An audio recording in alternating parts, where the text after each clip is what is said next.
لێ دیلبەرێ چ نامەیە کۆ بناوێ دیلبەرە چ نامەیە کۆ بناوێ دیلبەرە چ ژینە بناوێتە دەست پێ دکە بتە دراوەستە و بتە دگەرە ئەرێ ئەرێ دیلبەر چەندی مەمۆیە تەلالە زنداناوی کوورە ڕێکاوی دوورە ئەرێ ئەرێ دیلبەر کەوێتە قەبقەباوی دگهێژە ئاسیمانان ستێرکان دەهەژمێرە کەنگی سبەه وەک لێوێن تە سۆرگۆلێن خوە لەسەر پارچێن ئەوران ڕاخینە کەنگی سلاوێن دلان لەسەر باسکێن پەروانان بشینە ئەرێ ئەرێ دیلبەر ئەف پەیوێن وشەخت گەلک سینۆر بڕینە گەلک کاش زنار و نەوال گافکردنە شەوێن زستانان لەبەر بارانان قەفلینە وەکە مۆتکان لە هێلینا تەنە گەرما لەسەر وان گەرماوی دلیە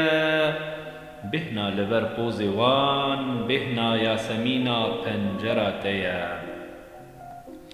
بروسکێن ئاورێن وان تیر و خەنجەرێن کەنێتەنە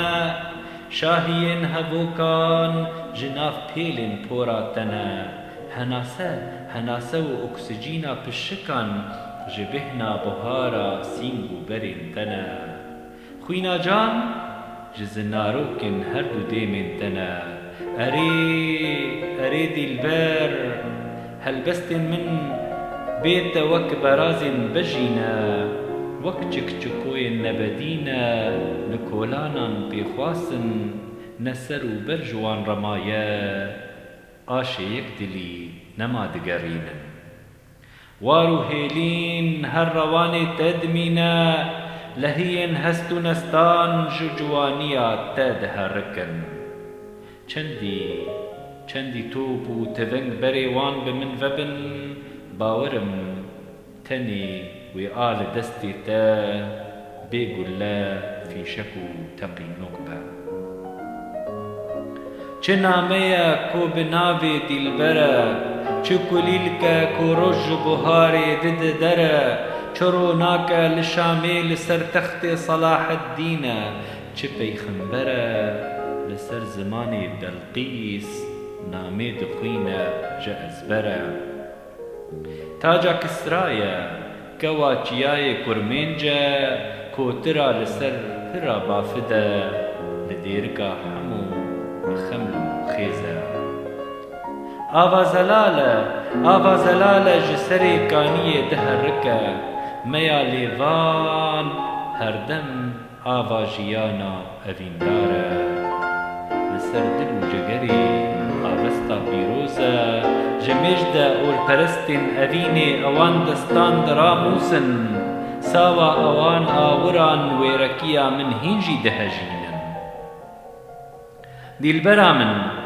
Dilbera min tu nizanî pênûsa evîna te di kûraniya damarê min de dipêje